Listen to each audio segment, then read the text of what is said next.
이제 과학기술 사회주의라고 하는데 그 시진핑 체제의 목표이기도 합니다. AI로 무장된 과학기술 사회주의를 건설하는 건 좋은데 그 과정에서 실업자가 생기고 실업을 완충할 수 있는 완충작용 지대를 마련하지 못하면 그러면은 미래 계획도 세울 수 없고 사회 불안으로 그대로 이어지는 거죠. 이거는 나라는 센데 국민은 가난하다. 그걸 강대국이라고 할 수 있나요?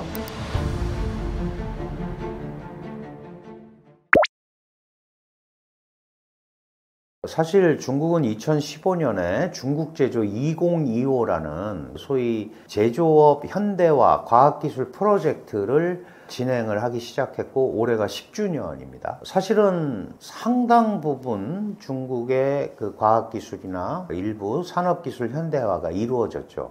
그 당시에 대개 한 13개 정도 업종에 대해서 세계 최강의 기술력을 갖겠다고 했는데 실제로 한 7개 정도는 세계 최강 기술력을 확보한 걸로 지금 이제 공식적인 통계 숫자도 나오고 있어요. 그 중에 여러 가지가 있는데 이제 뭐 태양광, 재생에너지 분야, 그 다음에 요즘 우리나라에도 들어와 있는 전기차, BYD 이런 전기차 산업, 그 다음에 이 전기차 산업은 이제 배터리를 중심으로 움직이는 거예요. 그 전기 배터리, 뭐 이런 것들은 그 다음에 양자 컴퓨터, 이건 뭐 세계 최강의 기술력을 가지고 있는 거죠. 그 전기차 산업 같은 경우는 거의 전 세계의 50%가 넘는 점유율을 기록을 하고 있고 이렇게 되면 이제 메이드 인 차이나 전기차가 전 세계를 휩쓸 거다라는 얘기들이 예전부터 나왔고 그래서 사실은 중국산 전기차에 고율 관세를 부과한 사람은 트럼프 이전에 바이든 대통령입니다. 바이든 대통령이 작년 5월에 자신들이 전략 산업이라고 판단되는 산업에 대해서 중국산 제품의 과잉 생산을 지적을 하면서 전기세 관세를 100% 인상시켰고 뭐 태양광도 마찬가지고요. 뭐 바이오 산업이라든가 이런 데 대한 규제에 들어갔죠. 특히 뭐 반도체 규제도 마찬가지고. 그래서 이 전기차 산업이 상당히 그 차질을 빚고 있죠. 미국 수출이나 유럽도 그걸 보고 약 40% 이상의 관세를 부과를 했고 심지어 러시아도 중국산 전기차가 너무 많이 들어와서 휩쓸고 다니니까 관세를 부과했습니다. 그러다 보니까 전기차 생산량이 어마어마하게 많은데 수출이 잘 안 되잖아요. 잘 안 되니까 이제 재고가 쌓이기 시작을 하는 거예요. 중국 내부에서. 근데 중국의 전기차 산업이 이렇게 발전한 이유는 여러 가지가 있지만 우선 정부가 전략 산업 육성해야겠다라는 산업으로 이거를 지정을 하고 대량의 보조금을 투입한 거는 이미 다양한 자료를 통해서 밝혀지고 있어요. 보조금을 투입해서 전기차를 만드니까 그건 당연히 가격 경쟁력을 가질 수밖에 없죠. 다른 데는 100원 들어가서 이게 예를 들어서 그 전기차가 제조가 되는데 중국은 뭐 정부가 보조금 한 40원 주고 뭐 이렇게 하다 보니까 5, 60원, 7, 80원이면 만든단 말이죠. 그러니까 전기차가 경쟁력을 갖는 거예요. 어마어마하게 많은 중국의 전기차 업체들이 있는데 많이 정리가 됐습니다. 이게 무슨 얘기냐면 내부적으로 또 굉장히 치열한 경쟁을 하는 거죠. 그리고 말씀드린 대로 과학기술이나 이런 부분에 대한 발전이 일어났고 그래서 그런 AI 기술이나 이런 것들을 전기차에 직접 탑재함으로써 전기차를 굉장히 그 고성능 전기차로 만드는 거예요. 그러니까 자율주행 시스템도 세계 최강입니다. 지금 그 뭐 내비게이션 시스템도 거의 세계 최강이에요. 그러니까 이 중국의 전기차에는 과학기술이 집중이 돼 있는데 이게 이제 왜 문제가 되냐 하면 제조업 국가들이 갖고 있는 가장 큰 문제는 안 팔리면 어려워지는 거죠. 물건을 만들어서 팔아야 되잖아요. 제조업 국가들은. 그러니까 중국의 수요는 물론이고 다른 국가의 수요보다 훨씬 많은 물건을 만들어냈는데 그게 안 팔리면 컨테이너 야적장에 쌓여 있을 수밖에 없는 거예요. 많이 보셨죠? 중국 항구 같은데 컨테이너가 적체돼 있고 자동차가 선적을 못한 채로 뿌옇게 그 먼지가 앉은 채로 있고 우리 평택항에도 들어와 있죠. BYD가. 그런데 통관이 아직 안 돼 있어요. 뭐 여러 가지 환경 문제나 이런 것 때문에. 그러면 이 전기차 산업이 혹시 과거에 중국이 부동산 정책 특히 지방정부의 토지를 활용한 부동산 정책으로 경기 활성화를 도모한 것처럼 중국이 세계시장을 겨냥해서 과도한 보조금이나 이런 걸 통해서 전기차 산업을 육성을 하려고 했다면, 예를 들어서 주택이 안 팔려서 지방정부 부채위기, 금융위기가 온 것처럼 자동차에 준 보조금이나 이런 것들이 무색하게 이 제품이 안 팔리면 그러면 위기를 맞을 수밖에 없잖아요. 그러면은 그게 왜 전기차 산업 자체만 문제가 되느냐, 이게 아니고 왜 문제가 아니냐 하면 여기에는 정부의 보조금이 들어갔고 그 보조금들은 금융 시스템을 통해서 조달이 됐고, 그러면 이것도 잘못되면 은행 부실로도 다 연결이 되는 거예요. 그러니까 이게 자칫 잘못하면 중국 경제 전반에 파급 효과가 생길 수밖에 없다 라고 보는 거죠. 마치 부동산 시스템이 중국의 지방정부 시스템, 그 다음에 이 소위 금융 시스템을 건드릴 수 있는 것처럼 이런 정부 보조금이 과도하게 투입된 업종들이 많다 보니까 그게 이제 전기차, 태양광, 배터리 이런 것들이 다 그 계열이거든요. 그러면 이제 그게 문제가 되지 않느냐, 이렇게 보는 거죠. 그래서 뭐 우리가 작년 혹은 재작년 그리고 올 초 이제 중국 경제는 끝났다, 저는 이 프로에 나와서 그렇게 쉽게 끝나지 않는다고 얘기한 기억이 있는데 그렇게 쉽게 끝날 상황도 아니에요. 다만 중국이 생각하는 것만큼 빨리 회복을 못하고 있는 거죠. 그래도 여전히 5%를 한 해 만에 뭐 3% 이러고 있잖아요. 여러분, 우리나라가 올해 성장률 0.8% 정도로 지금 생각을 하고 있잖아요. 이 거대 중국 14억 인구를 가진 중국이 1분기도 5.4% 했습니다. 2분기는 여러 가지 문제로 뭐 3%대로 떨어질 거라고 그러는데, 어쨌든 그 정도를 경제 성장률을, 그 수치에 대해서는 의심의 여지가 많지만 어쨌든 유지하고 있다라는 거는 더 이상 바닥으로 밑으로 내려가는 거는 아닌 것 같다라는 생각을 해볼 수 있는 거죠. 그리고 또 하나는 중국이 이제 AI, 딥시크라는 뭐 이런 이제 그 열풍이 일어났죠. 미국의 챗봇의 거의 10분의 1의 가격으로 유사한 성능을 가진 챗봇을 만들어낸 거잖아요. 그런 업체들이 100여 개가 있다, 이렇게 얘기를 합니다.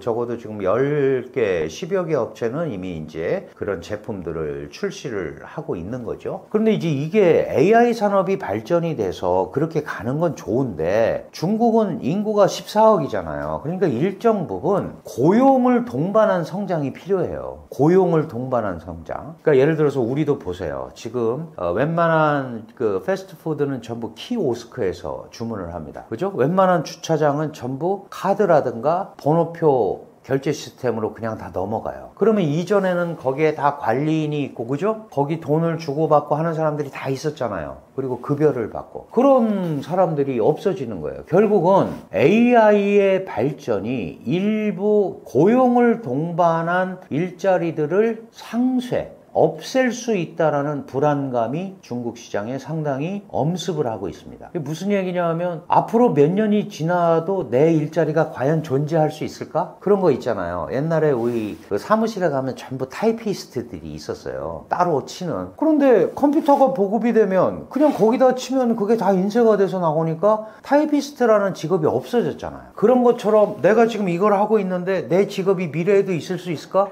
산업 구조가 이렇게 막 바뀌고 있고 재편되고 있는데 있을 수 있을까? 이런 거에 대한 불안감이 중국에 있는 거죠. 그래서 5년 후에 내 일자리는 뭐 이런 것들이 중국의 그 소위 유튜브 이런 데 나오고 있는 거죠. 그럼 결국은 거기에서 살아남으려면 새로운 걸 익히든가 뭔가를 해야 되는 거죠.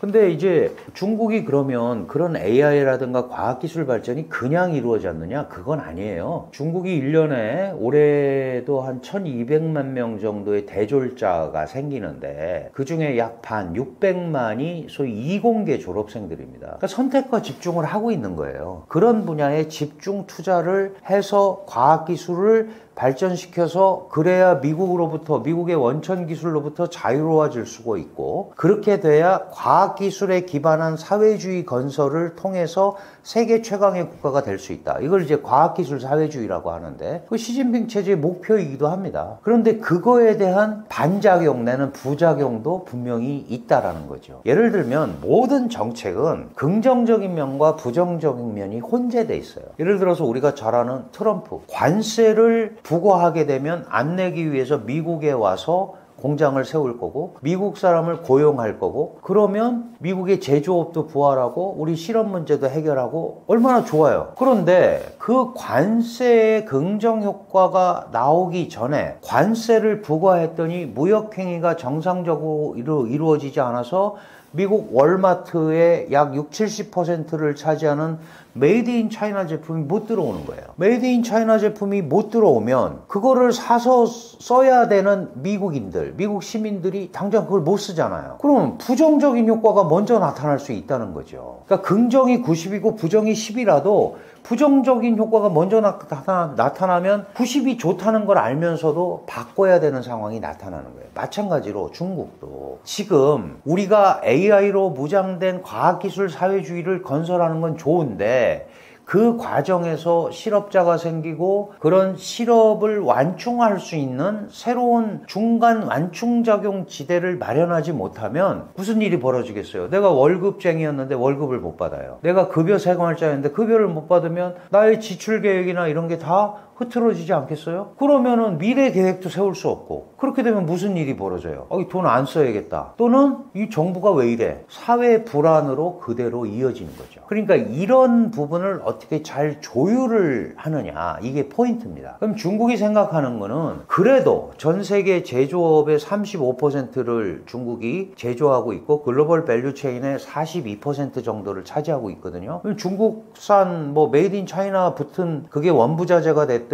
뭐가 됐든 그게 없으면은 안 돌아가는 소위 공급망 사슬에서 핵심적인 역할을 중국이 차지하고 있기 때문에 자신들이 매우 중요하다는 걸 중국도 알고 있고 다른 나라도 다 알고 있어요. 그런데 그런 중요성에 비해서 경제가 그거를 민생 경제가 뒷받침해주지 못한다면, 이거는 나라는 센데 국민은 가난하다, 그걸 강대국이라고 할 수 있나요? 이런 이율배반적인 문제가 생기는 거예요. 그러면 그거는 정부 입장에서는 그게 아니다라는 거를 말로 해서 되는 게 아니고 그 단계를 넘어갈 수 있는 계단을 만들어줘야 되는데, 그런 데서 지금 중국이 곤란을 겪고 있는 겁니다. 그걸 해결할 수 있는 방법은 국제 경기가 활성화돼서 미국이 아무리 우리를 쏴도 중국 제품을 필요로 하는 대로 나가면 그게 이제 다변화겠죠? 그러면은 이걸 버틸 수 있는데, 문제는 트럼프의 관세주의라는 거는 전 세계를 대상으로 하고 있고 어디를 가도 얽히고 설켜서 걸리게 돼 있잖아요. 그러니까 이제 그 부분을 넘어가기가 지금 굉장히 어려운 거예요. 다만 중국 경제가 매우 어렵지만 이게 곤두박질 쳐서 가는 그런 상황은 아니다, 그 생각은 해야겠죠. 결국은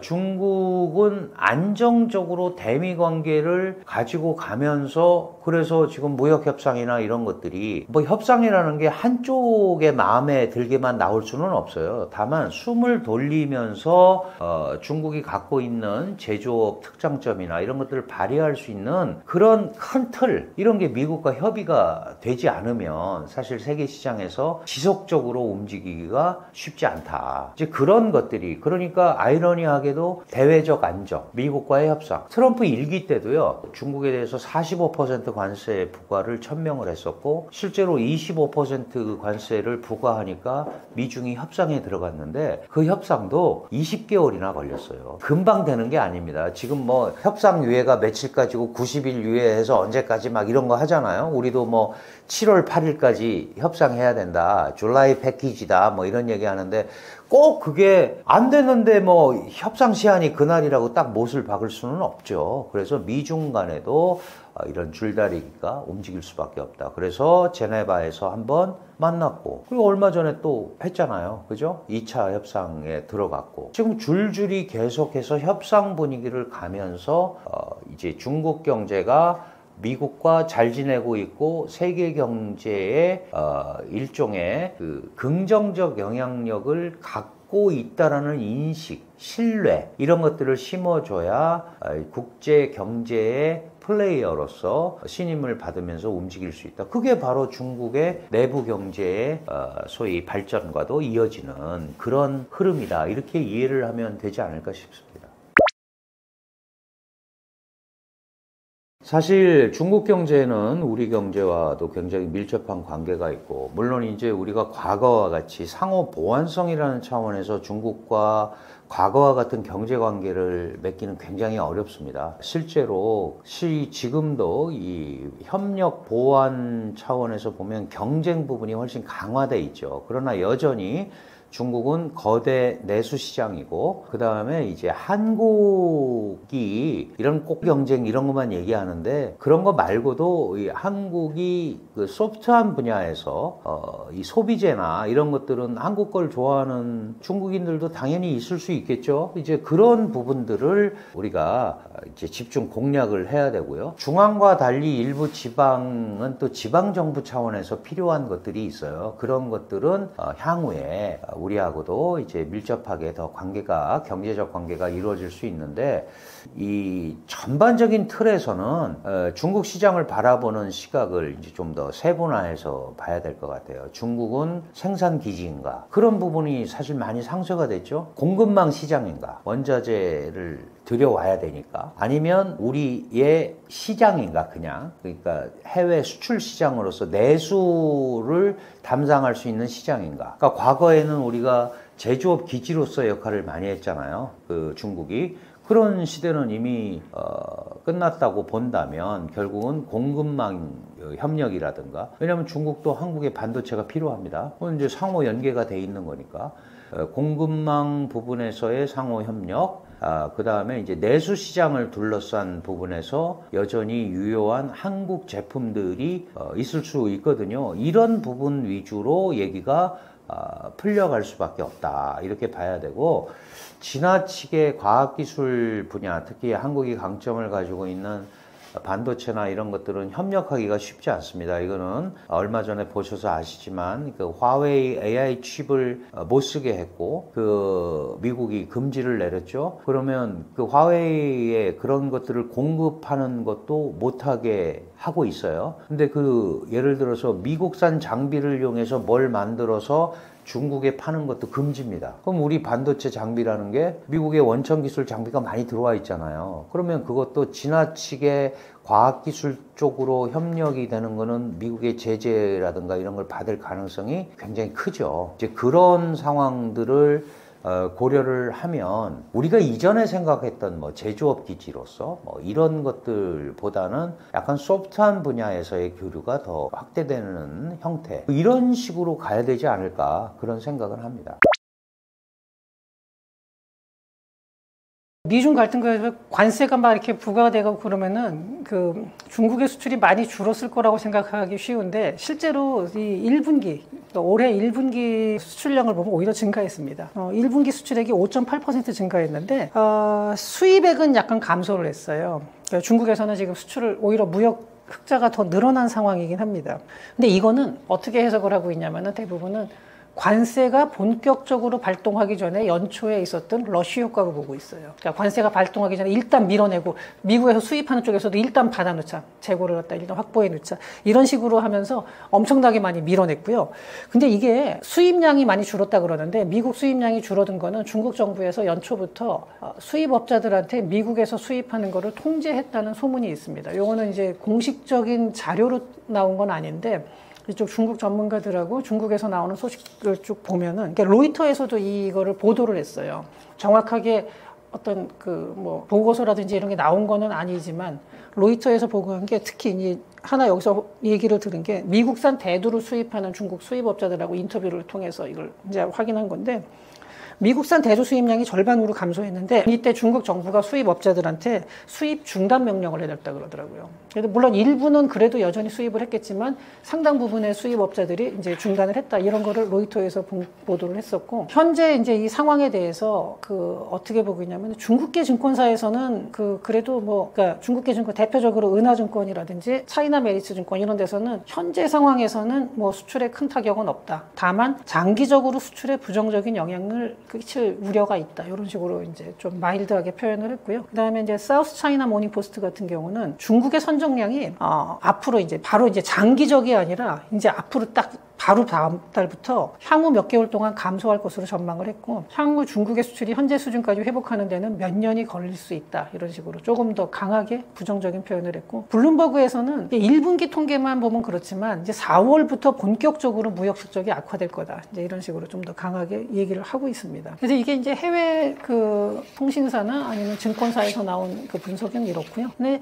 장기적으로 봤을 때 과연 미국하고 중국의 갈등이 저렇게 지속이 되면 어떻게 되겠느냐 할 때, 중국이 현재 이제 미국을 갖다가 가장 압박할 수 있는 강력한 카드, 그러니까 초크 포인트라고 그러죠. 상대방의 목을 조를 수 있는 초크 포인트는 역시 히토류입니다. 다른 것보다. 아무래도 이제 미국하고 중국하고 할 때 중국이 미국을 상대로 무역 흑자를 엄청나게 많이 내고 있는 상황이었거든요. 이게 그것도 10년 이상 이제 뭐 한 20년 정도 이렇게 계속 그렇게 있는 상황인데, 그러니까 서로 수출을 이제 무역을 거의 뭐 중단시켜버리고 무역량이 감소하면 타격을 중국이 더 받게 되는데, 여기서 중국이 쓸 수 있는 카드는 히토류죠. 어떤 사람들은 미국 국채 얘기를 많이 하는데, 미국 국채를 중국이 팔아버리면은 미국 국채 금리가 이게 상승을 하면서 미국 정부에도 큰 타격이 될 거다 그러는데, 사실 이거는 흡수할 수 있는 방법이 스테이블 코인이 활성화되면은 스테이블 코인을 발행을 갖다 즉각적으로 규제를 풀어 허용을 하면요, 중국에서 나오는 물량은 충분히 다 흡수해버립니다. 작년 한 해 동안 그 US 테더라는 회사에서 스테이블 코인을 발행하면서 사들인 미국 국채가 독일 정부가 사들인 미국 국채 양보다 많습니다. 나라로 치면 6번째가 돼요. 그러니까 굉장히 많은 양이고, 이제 근데 앞으로 이제 이걸 갖다가 규제를 다 풀어서 일반 기업들까지, 플랫폼 기업이라든지 뭐 이런 데서도 다 스테이블 코인을 발행할 수 있게 된다 그러면은 이거는 진짜 그 국채 가지고 공격하는 거는 좀 무의미해지죠. 그리고 그럼에도 불구하고 이 그 히토류라는 거는 굉장한 초크 포인트가 되고, 실제로 그래가지고 포드 그 익스플로러 공장, 시카고에 있는 익스플로러 공장에서 생산을 갖다가 일시적으로 중단하기도 했거든요. 히토류가 없어서. 뭐 이런 일이 있었고, 그 다음에 이제 중국에서 주장하는 바는, 중국 정부가 그 내세우는 거는 대미 수출이, 그러니까 GDP에서 차지하는 비중, 이게 이제 2018년에 19.2%에서 2024년에는 14.7%로 감소했다 그럽니다. 그러니까 그리고 이 정도는 내수를 한 5% 정도 견인하면은 충분히 만회할 수 있는 수준이라는 거예요. 그러니까 수출이 0이 돼도 지금하고 똑같은 수준의 경제가 유지된다. 이렇게 얘기를 하는 거죠. 물론 이제 내수 5% 견인이라는 게 쉬운 건 아니긴 한데, 어쨌든 중국 내에서는 자기네가 미국에서 수출을 안 받아준다 하더라도 중국은 충분히 버틸 수 있다. 이렇게 주장을 하고 있죠. 그런데 이제 문제는 뭐냐면요, 중국이 이제 불리한 요인을 갖다가 좀 보자 그러면은, 부동산 장기 침체 같은 경우는 지금 현재 사실 단기간에 회복이 어려워요. 그러니까 내수 진작을 중국이 안 했냐? 했죠. 작년에도 굉장히 많이 했어요. 그 몇백조 원에 달하는 돈을 3차례에 걸쳐서 경기 부양책을 냈었거든요. 근데 그럼에도 불구하고 작년에 그 썩 경기가 크게 회복되진 않았어요. 그 하는 순간에 일시적으로 증시가 올라가고 상승하고, 그러니까 증권 가격들이 올라가고 뭐 이런 거는 있었는데, 그게 이렇게 장기적으로 그 중국 경제에 대해서 내수가 크게 활성화됐냐? 그거는 약간 부정적입니다. 뭐 작년에도 뭐 그 GDP 성장률을 5%를 맞췄다고는 하는데, 사실 그거 다 믿는 사람은 많지 않고요. 네, 이런 상황이고, 그러다 보니까 오히려 그 돈 푼 것 때문에 장기적으로 재정 적자만 늘어나고 부채만 늘어났다. 그래서 피치에서 올 초에 그 중국의 신용 등급을 A+에서 A 단계로 내렸거든요. 근데 이게 18년 만에 처음입니다. 중국의 신용 등급이 내려간 건 18년 만에 처음이고요. 지난해 GDP 재정 적자가 보면요, 이게 작년에 올라간 거 이상으로 올해는 작년보다 더 많이 올라갈 거다. 재정 적자가. 이제 이런 이제 피치에서도 그 하향 조정하면서 이 재정 적자 문제가 당분간 해결되기 어려울 거다. 그러니까 이건 뭐냐면 내수 진작책을 쓰는데 굉장히 큰 부담이 있다는 얘기죠. 중국도 이런 부담이 있고, 그 다음에 이제 아까 수출 자체는, 대미 수출 자체는 중국 GDP에서 차지하는 비중이 점점 줄고 있는 거는 맞습니다만, 이게 미중 갈등이 지속이 되면은 중국으로 들어오는 해외 직접 투자가 감소를 하게 돼요. 근데 이게 정말로 크게 떨어졌는데, 그러니까 2010년 이후에 중국으로 보면요, 중국에서 해외로 나가는 게 있고 해외에서 중국으로 들어오는 게 있는데, 이 해외 직접 투자의 순유입을 보면은 이게 1,000억 달러 이상이 2010년도 이후로 계속 지속이 됐고, 뭐 1,500, 1,800 이렇게까지 갔었는데,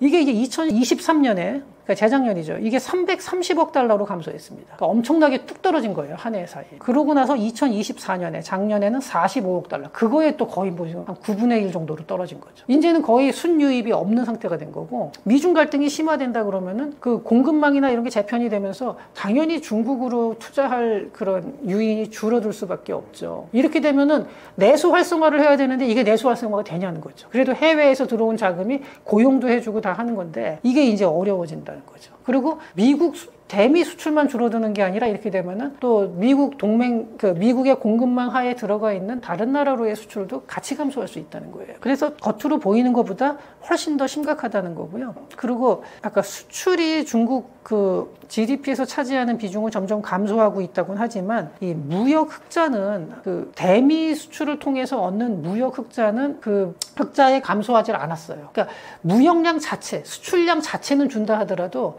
미국으로부터 들어오는 수입량이 또 많이 감소했기 때문에 이 흑자액은 굉장히 컸거든요. 그 상태로 이렇게 유지가 된 거예요. 감소하지 않고. 근데 만약에 미국과의 무역 갈등이 심해지면서 무역량이 줄어든다 그러면 이 흑자액 자체가 줄어드는 거죠. 그러면은 이거야말로 중국의 전체적인 부가가치를 굉장히 떨어뜨릴 수 있다는 거고요. 그러니까 총 무역 흑자의 30%가 대미 무역이거든요. 중국이. 그러니까 이거는 굉장히 커요. 아무리 무역 비중이 줄어든다 하더라도. 그리고 이제 이번에는 미국이 좀 더 강력하게 나오는 이유 중에 하나가 과거하고는 좀 달랐던 게, 과거에는 중국으로부터 오는 물자를 상품에 대해서 뭐 관세를 매기기도 하고, 바이든 정부 때도 관세를 매기고 여러 가지 비관세 장벽을 좀 만들었어요. 그러니까 뭐 기술 유출이라든지 뭐 이런 거에 관련돼서도 좀 제재를 하긴 했는데, 하지만 그게 별로 효과가 없었던 이유가 가장 큰 게 우회 수출로가 많았다는 거예요. 특히 멕시코로 많이 갔고 캐나다로도 많이 갔고. 그래서 트럼프 대통령이 딱 당선되는 날 첫날 보면은 관세를 매기는데 갑자기 캐나다하고 멕시코에다가 매겼어요. 그 사람들이 왜 중국이나 유럽이 아니라 같은 우방 국가, USMCA를 맺고 있는 이 캐나다하고 멕시코에다가 이거를 매겼을까 그랬는데, 그 가장 큰 이유는 중국으로 들어오는 우회 수출로를 차단한다는 거예요. 그렇게 하고, 그거 외에도 뭐 이제 또 하나가 뭐가 있냐면 소액 면세라는 게 있어요. 중국이나 홍콩에서 해외 직구를 하잖아요. 그럼 $800 이하의 상품에 대해서는 세금을 안 받아요. 관세를 안 받았거든요, 미국에서. 근데 이걸 폐지하고 상품당 120%의 관세를 매긴다. 이렇게 되면 알리, 테무, 쉬인 이런 데서 들어오는 그 물건들이 미국에 들어올 때 지금보다 120%의 관세를 내고 들어와요. 이건 사실상 못 들어온다는 얘기예요. 그러니까 이렇게까지 강하게 우회 수출로를 차단을 해놓은 거죠. 근데 이것도 보면요, 미국은 이제 $800까지가 그동안 면세, 그러니까 우리나라 돈으로 한 120만 원 되는 거죠. 여기까지가 면세였는데, 다른 나라 보면 이렇게 높게 책정을 안 했어요. 중국 같은 경우는 제가 아마 $10에서 $20 선이었던 것 같고, 우리나라도 이렇게 높지 않습니다. 다른 나라는 $800면 당연히 관세를 매기거든요. 근데 사실 그러니까 미국에서 이런 부분 같은 경우는 확실히 미국이 조금 관세에 있어서, 해외 직구나 이런 거에 있어서는 미국이 관세를 굉장히 낮게 잡았던 거는 맞죠. 면제 한도를 굉장히 높게 잡은 거니까 관세를 덜 받는 거죠. 근데 이렇게 했는데, 이러면서 이제 중국의 소상공인들이 굉장히 타격을 받게 될 거다, 이제 이런 얘기를 하고 있고요. 그리고 이제 희토류가 강력한 무기인 건 맞아요. 이번에도 미국이 이제 중국하고 협상하는 과정에서 희토류가 굉장히 큰 역할을 한 건 맞습니다. 근데 이제 이게 단기적으로는 그런데 장기적으로는 조금 더 비싸더라도 뭐 공급망을 갖다가 이제 다양화하는 거죠. 그러니까 중국에서 사기도 하고, 또 부분적으로 몇몇 희토류 중들은 인공적으로 만들 수가 있어요. 물론 이제 성능이 조금 떨어지고 더 비쌀 수도 있고 뭐 이렇긴 하지만 이렇게 만드는 것도 가능해요. 그래서 이게 희토류라는 거를 가지고 언제까지 저렇게 쓸 수 있느냐, 중장기적으로 이 희토류를 갖다가 초크 포인트를 쓸 수 있느냐, 쓸 수 있다 하더라도 지금만한 강도를 유지할 수 있느냐, 또 여기에 대해서는 약간 회의적으로 보는 사람들도 있습니다. 그리고 이걸 중국에서도 모를 리는 없고, 그러니까 중국에서도 또 다른 무기를 개발을 할 거예요. 그러니까 무기라는 게 진짜 뭐 전쟁할 때 쓰는 무기가 아니라 무역에서 쓸 수 있는 자기네의 카드를 또 만들겠죠. 중국도 그걸 더 강화할 거고. 그러니까 지금 두 나라 간의 싸움은 지속이 되고 있는 거고, 이제 처음에 미국이 중국을 굉장히 세게 무역 전쟁에서 공격을 했는데 중국이 굉장히 방어를 잘한 상태입니다, 지금. 그래서 중국의 승리, 판정승 이렇게 얘기를 하는데, 이거는 뭐 지금 제가 보기에도 맞는 것 같긴 하지만, 가장 큰 문제는 이게 이러한 정책이 이번에 한 번으로 끝나는 시합이 아니라는 거죠. 트럼프 1기 때부터 시작해서 트럼프하고 그 바이든 정부하고 굉장히 성향이 달랐어요. 모든 게 다 달랐는데 딱 하나 공통점이 있다면은 중국에 대한 대한 압박입니다. 정도의 차이가 있을 뿐이지 정책 방향은 중국을 굉장히 좀 압박을 하고 중국의 기술 패권 도전에 경계심을 늦추지 않고 있었다는 거죠. 그래서 트럼프가 집권 내내 이제 관세로다가 잘 안 되면 또 비관세 장벽, 예컨대 약물에 대한 거라든지 아니면 기술 탈취라든지 뭐 다른 종류의 여러 가지 사유를 들어서 비관세 장벽을 또 높일 가능성이 있거든요. 관세든 관세대로, 또 비관세 장벽은 비관세 장벽대로 4년 내내 중국을 괴롭힐 겁니다. 이번에 중국이 잘 막아낸 거는 맞지만 과연 4년 내내 이러한 지속적인 갈등 구조를 중국이 어떤 식으로 극복할 수 있을지. 중국 내부에도 또 문제가 있거든요. 근데 표면적으로 드러나는 거는 중국이 잘 견딥니다. 근데 잘 견딘다는 거는 그러니까 어려워도 좀 정부에서 국민들한테 얘기를 하면은 또 국민들이 거기에 협조를 하기도 하고 좀 힘들면 힘든 대로 좀 견디는 힘이 강하고. 근데 반면에 미국은 조금 문제가 생기면은 뭐 이제 여론조사에서 지지율 떨어지고 여기저기서 반대 시위 나오고, 여전히 뭐 트럼프를 지지하는 사람도 있지만 또 반대하는 사람들은 굉장히 강하게 반대 시위도 하지만 중국은 그게 없거든요. 심지어는 공화당 내에서도 미국에서는 공화당 내에서도 트럼프에 대해서 또 반대하는 입장이 많이 나오고 있고, 그러면서 이제 뭐 서로 갈등도 생기고 하죠. 트럼프 일기 때는 아예 그냥 볼튼 같은 사람은 싸우고 나가고 뭐 이렇게 했는데 중국에서는 이거는 불가능하거든요. 그러니까 중국이 버티는 힘이 강한 거는 맞습니다만 과연 4년 내내 이러고, 그다음에 트럼프 이후에 공화당이 재집권을 할지 민주당이 집권을 할지는 모릅니다. 하지만 민주당이 집권한다고 달라질까요? 그렇지 않습니다. 중국에서도 북경대에 있는 교수님이 한번 포린 어페어라는 잡지에다가, 잡지라기보다도 외교 전문지죠. 외교 전문지에 기고한 내용이 있었는데, 선거 기간 동안에 작년 8월이었던 걸로 기억하는데, 중국은 해리스를 원할까 트럼프를 원할까, 이런 칼럼을 기고를 한 적이 있어요. 근데 거기 내용을 보면요, 둘 다 똑같다예요. 우리는 아무런 기대도 하지 않는다. 미국의 압박은 지속될 거다. 그리고 이러한 거는 이제 요새 언론에도 많이 나왔지만 투기티데스의 함정이라는 말을 하죠. 그래서 절대 강자가 있을 때 새로운 강자가 떠오르게 되면은 둘이 필연적으로 충돌을 할 수밖에 없다. 이게 투기티데스의 함정인데, 이게 이제 실제로 전쟁을 고대에서 보면은 뭐 로마하고 카르타고하고 이제 전쟁을 했었죠. 이런 사례들이 굉장히 많습니다. 각 부분별로 지역별로도 그런 것들이 많은데, 냉전으로 끝난 경우도 있죠. 미소 갈등이 그랬죠. 미소 갈등이 사실은 뭐 미국이 사실 먼저 있다가 2차 대전 이후에 이제 소련이 갑작스럽게 커지면서 기술적으로 또 어떤 기술에서는 미국을 앞서기도 하고 첨단 기술에서는 미국하고 경쟁을 했지만 어느 순간에 소련이 이제 무너지기 시작하면서 실제로 냉전으로 끝났죠. 열전으로 벌어지진 않았죠. 실제 전쟁까지는 안 갔었는데,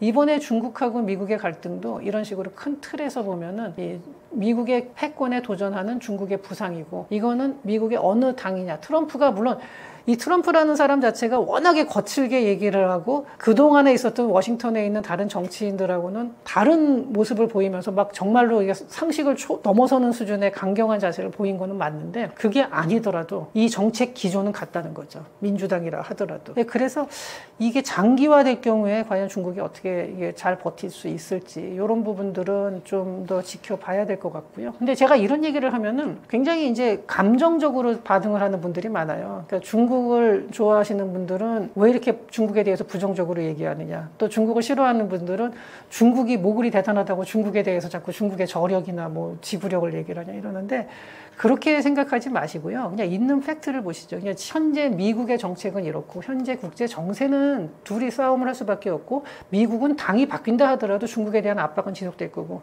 그다음에 중국의 유리한 점은 뭐고 불리한 점은 뭔지, 이런 부분들에 대해서 한번 그냥 이렇게 사실만 좀 생각을 해주시고요. 어느 쪽이 유리하다, 어느 쪽이 됐으면 좋겠다라는 생각은 그 다음에 하시면 될 것 같습니다. 저도 그래서 이게 어느 쪽으로 이제 뭐 됐으면 좋겠다 이런 게 아니라, 현재 상황에서 중국의 불리한 점은 이렇고, 또 미국의 어려운 점은 현재 미국도 뭐 보면 굉장히 다양한 목소리가 나오고, 트럼프라는 사람이 예상보다 높은 지지를 받긴 했지만 지금 현재 미국에서 또 보면은 트럼프에 대해서 또 반대하는 사람도 많이 나오고 있고, 미국 내에서도 여러 가지 이제 의견들이 나오고 있습니다. 그래서 이거를 어떻게 이제 미국이 또 끌고 갈 수 있을지, 그 내부 상황을 어떤 식으로 조절할 수 있을지, 이런 거는 조금 더 지켜봐야 할 것 같습니다.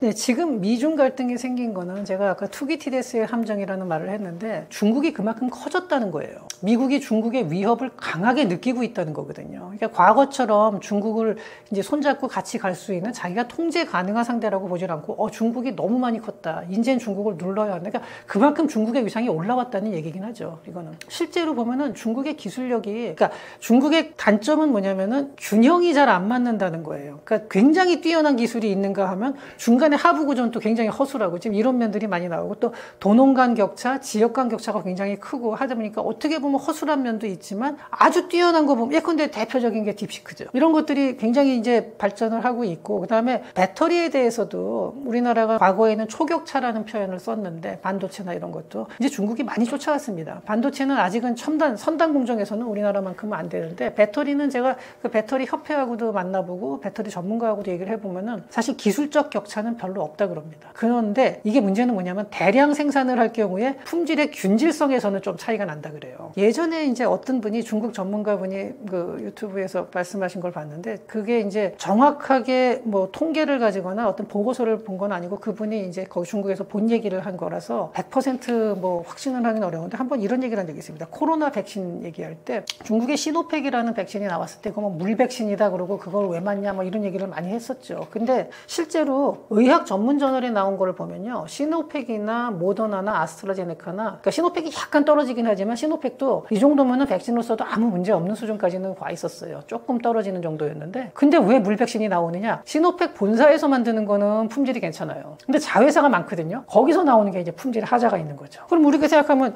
그럼 본사에서 막 최대한 야근도 하고 막 이래가지고 초과 근무를 하고 하는 식으로 해서 중국에서는 그거 충분히 가능하지 않냐? 전국으로 뿌리는 거. 근데 그게 불가능한 게 뭐냐면 중국에 콜드 체인이 없다는 거예요. 냉장차에 실어서 냉장고에 보관하고 그걸 갖다 유지할 수 있는 이 시스템이 전국적으로 갖춰져 있지 않다는 거죠. 어떻게 보면 우리나라에서는 이게 그러니까 우리나라뿐만 아니라 대부분의 나라들이 그렇죠. 이게 어느 기술이 하나 올라가면 그 중간에 밑에 있는 기술들도 같이 올라가다가 이렇게 나오는 경우가 많은데 중국은 그렇지가 않고 정부에서 쫙 투자를 해가지고 하나를 쭉 뽑아냈는데 이 밑에 있는 기술들이 이걸 받쳐주지 못하는 경우가 많다는 거죠. 딥시크가 바로 그런 경우인데 만약에 저 딥시크 같은 게 미국에서 나왔다 그러면요. 지금 아마 상당히 많은 민간 스타트업들이 생기면서 딥시크를 갖다가 어떻게 활용할 수 있을지. 그러니까 딥시크 같은 거를 만드는 거는 힘들더라도 거기서 나온 거 훨씬 그 비용 효율성이 높은 저 AI를 가지고서 다른 데다가 어떻게 활용할 수 있을지에 대한 게 민간 자본들이 막 돈 투자하면서 여기저기서 생길 거예요. 물론 중국도 생기긴 하겠지만 이 속도가 그 효율성이 미국하고 중국하고 어느 쪽이 좋냐는 거예요. 그러니까 중국의 가장 큰 단점은 이제 이런 부분들이거든요. 그래서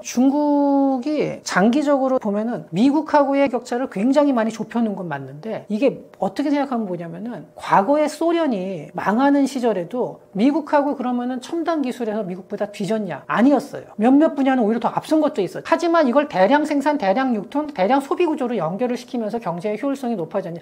여기서 승패가 갈린 거였거든요. 근데 그럼에도 불구하고 미국이 쟤네는 저런 구조가 없으니까 우리가 그냥 손 놓고 있어도 돼. 이러다가는 미국도 망하는 거예요. 그리고 왜냐하면 군사력은 그렇게 되면 소련이 더 세질 수도 있는 거기 때문에. 그러니까 미국에서 더 압도적인 군사력, 뭐 스타워즈 계획 같은 것도 나오고 그랬었죠. 레이건 대통령 때. 근데 지금 미국이 보는 중국은 그때 소련보다는 훨씬 더 효율적이에요. 소련은 정말 통제된 사회였고 중국은 그래도 민간 시장이라는 게 있는 거죠. 거기다가 몇몇 분야에서는 미국을 쫓아가고 오히려 앞선 것도 나오기 시작해요. 이제는 뭐 양자 기술이라든가 이런 거는 뭐 우주 항공 중에서 몇몇 부분들은 그러니까 아주 세분화됐을 때 이제 품목별로 봤을 때 어떤 거는 미국보다 갑자기 조금 더 앞선 것도 나오기는 해요. 그러니까 물론 많은 건 아니지만 그러니까 미국 입장에서 봤을 때는 중국을 도저히 이거는 내버려둘 수가 없는 거예요. 이제는 과거에 WTO 체제에 중국에 이제 그 가입을 하고 70년대 후반부터 이제 사실 중국을 세계 무대로 끌어들인 게 미국이었죠. 그러니까 닉슨이 그 당시에 이제 키신저가 왔다 갔다 하면서 덩샤오핑을 설득해서 중국을 끌어들였는데 그때 끌어들인 가장 큰 이유는 소련 견제였거든요. 뭐 여러 가지가 있겠지만 일단은 중국이란 거대한 그 나라를 우리 편으로 끌어들이면서 소련을 같이 견제하자는 거였어요. 그리고 WTO에 가입시켜주고 이러면서 중국을 미국의 파트너로 왜냐하면 그때는 중국이 상대가 안 됐어요. 미국 애들. 기술을 도전한다?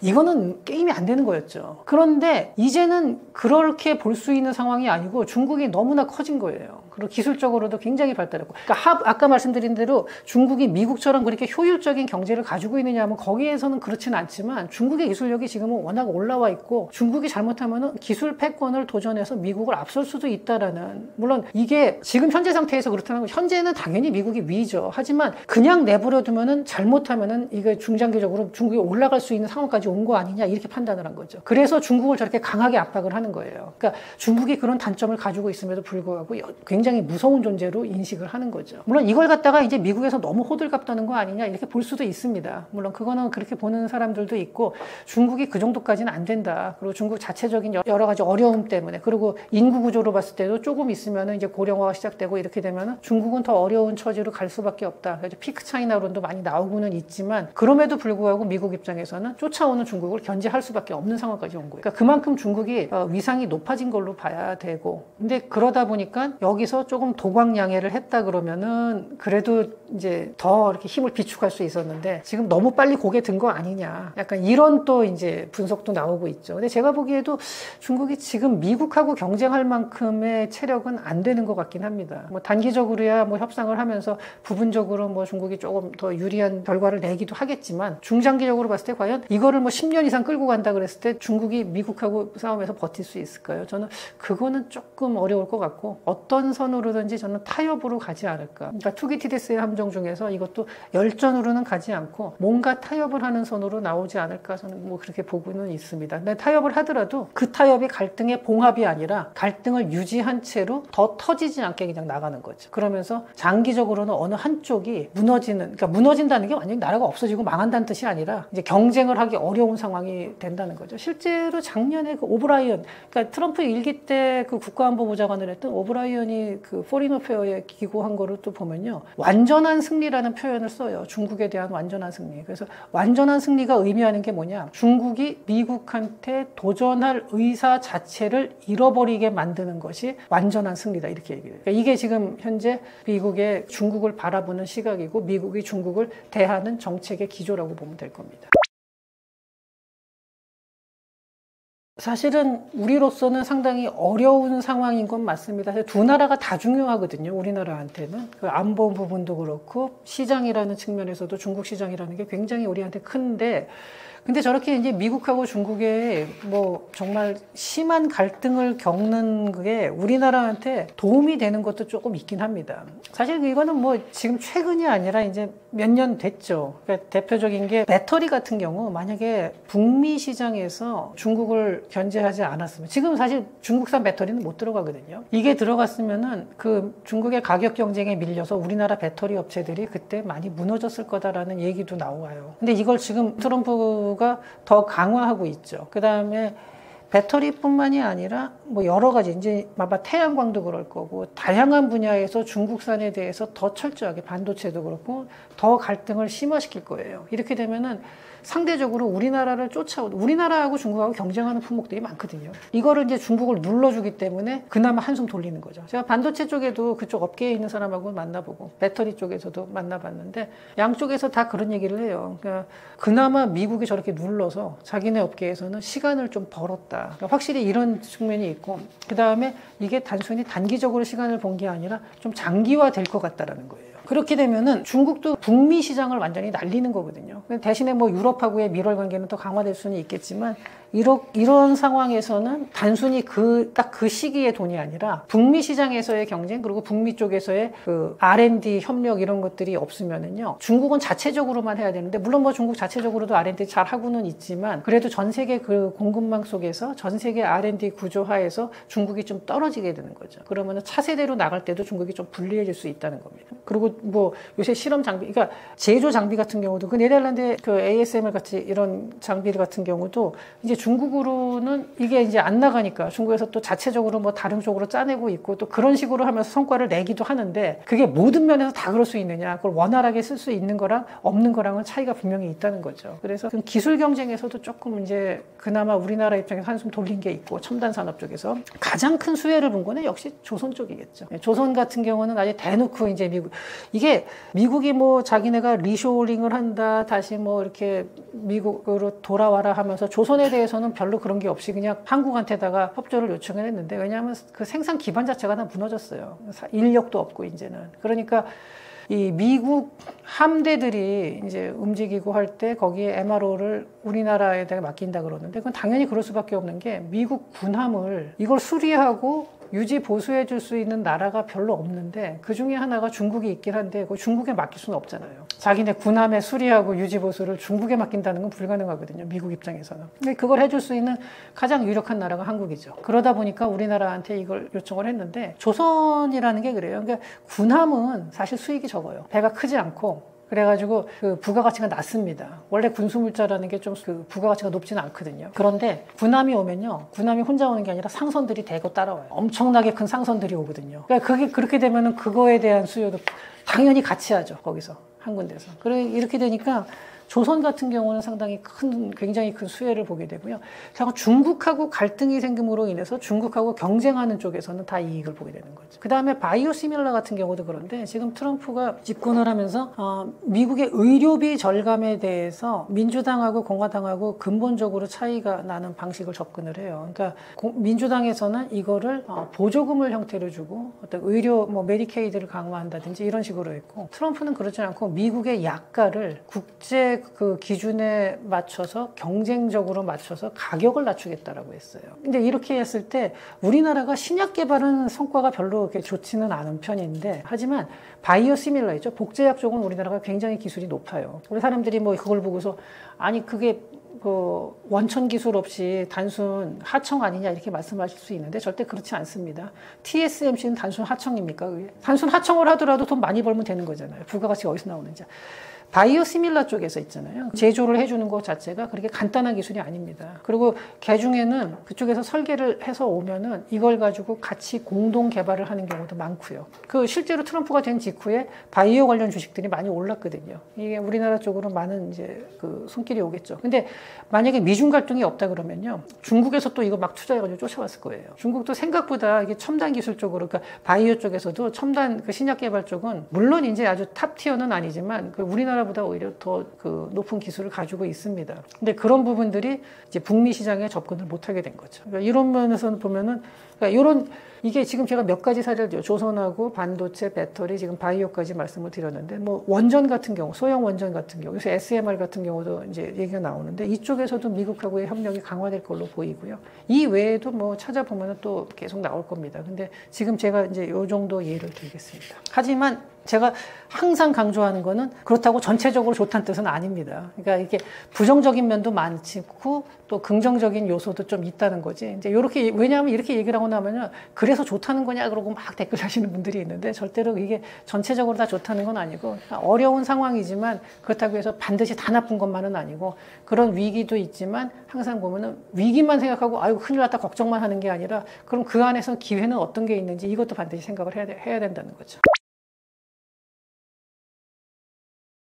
여러분 제가 이런데 유튜브 촬영 다른 채널에서도 많이 했고 보면은 상당히 많은 분들이 자기가 원하는 답이 있어요. 그래가지고 그 원하는 답이 안 나오면은 굉장히 화를 내시는 분들도 계신데 결론이라든지 어떤 생각은 사람마다 다 다릅니다. 그래서 저하고 생각이 다를 수 있고 제 얘기에 동의하지 않을 수도 있지만 제가 얘기했던 팩트들, 그러니까 여기서 구체적으로 얘기했던 내용들 이런 것들은 제가 자료를 찾아보고 가져온 거니까 적어도 그런 부분에 대해서는 여러분들이 생각을 하는 데 있어서 어떤 기초 자료로 사용을 해주시고 근데 그걸 바탕으로 결론을 이렇게 내렸다 할 때 나는 이걸 바탕으로 너처럼 결론 안 내리고 이쪽으로 내릴 거야 그러면 그거는 서로 의견이 다른 거죠. 하지만 이 구체적인 사실 자체를 갖다가 듣는 순간에 결론이 다르다고 해서 썸네일만 보고 결론이 다르다고 해서 그냥 그거 자체를 다 부정해버리고 이런 일을 좀 하지 마시고요. 서로 주어진 사실 자체에 대해서 그 보고서 결론을 내리는 과정에 대해서 이제 그 얘기를 할 수는 있겠지만